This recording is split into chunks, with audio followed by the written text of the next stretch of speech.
ఈ రోబోట్ మీ గదిని క్లీన్ చేస్తుంది, బట్టలు ఉతికేస్తుంది, గిన్నెలు కూడా కడుగుతుంది, అంటే మొత్తం పనులన్నీ చేస్తుంది. అంతేకాదు మీరు ఎదుర్కొంటున్న సమస్యలు కూడా వింటుంది. సింపుల్ గా చెప్పాలంటే ఇది ఒకేసారి హౌస్ కీపర్ కూడా ఇంకా మీ బెస్ట్ ఫ్రెండ్ కూడా. కానీ దీని ప్రైస్ మాత్రం 17 లక్షలు. ఎందుకంటే నియో అనే ఈ రోబోట్ సాధారణ స్మార్ట్ డివైస్ కాదు, అలెక్సా లాంటిది కూడా కాదు. ఇది 1X టెక్ కంపెనీ తయారు చేసిన ప్రపంచంలోని మొట్టమొదటి కన్జ్యూమర్స్ కోసం రెడీ అయిన హ్యూమనాయిడ్ రోబోట్. దీనిని మీ జీవితాన్ని మార్చడానికి, మీ టైం ని తిరిగి ఇవ్వడానికి డిజైన్ చేశారు. ఇది మీ చుట్టూ ఉన్న వస్తువుల్ని చూడగలదు, వినగలదు, గుర్తుంచుకోగలదు కూడా. అంటే ఇది మీరు పోగొట్టుకున్న కీస్ ని కనుక్కుంటుంది, బట్టలు మడత పెడుతుంది, కిచెన్ లో ఉన్న పదార్థాల ఆధారంగా రెసిపీస్ చెప్పేస్తుంది, ఆటోమేటిక్ గా ఛార్జింగ్ కూడా పెట్టుకుంటుంది, ఇంకా మీ రోజు ఎలా గడిచిందో మాట్లాడుతుంది కూడా. ఎందుకంటే దీంట్లో LLM అంటే large language model built in గా ఉంటుంది. ఇది వింటే సైన్స్ ఫిక్షన్ సినిమాలు నిజమవుతున్నట్లు అనిపిస్తుందా? కానీ ఇక్కడే సమస్యలు మొదలవుతాయి. నియో మీకు కావాల్సిన పని ఎలా చేయాలో తెలియకపోతే మీరు ఎక్స్పర్ట్ మోడ్ ఆన్ చేస్తారు. అంటే 1X టెక్ కంపెనీలోని ఎవరో ఒకళ్ళు VR హెడ్సెట్ వేసుకుని మీ రోబోట్ ని రిమోట్ గా కంట్రోల్ చేస్తారు.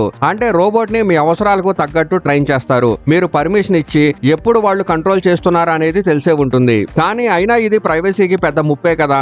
ఇంకా 17 లక్షల ప్రైజ్ లో ఉన్న ఈ రోబోట్ ఇండియాలో త్వరలో అందుబాటులోకి రాకపోవచ్చు. అది కాకుండా ఇలాంటి టెక్నాలజీలో safety, reliability, power management, regulations వంటి సమస్యలు కూడా ఉన్నాయి. కానీ అయినా ఇది కేవలం మొదటి అడుగుగా మాత్రమే చూడాలి. మనకు నచ్చినా నచ్చకపోయినా ఇలాంటి భవిష్యత్తు తప్పకుండా రాబోతుంది. అయితే మీరే చెప్పండి, ఒక రోబోట్ ని మీ ఇంట్లో ఉండనిస్తారా?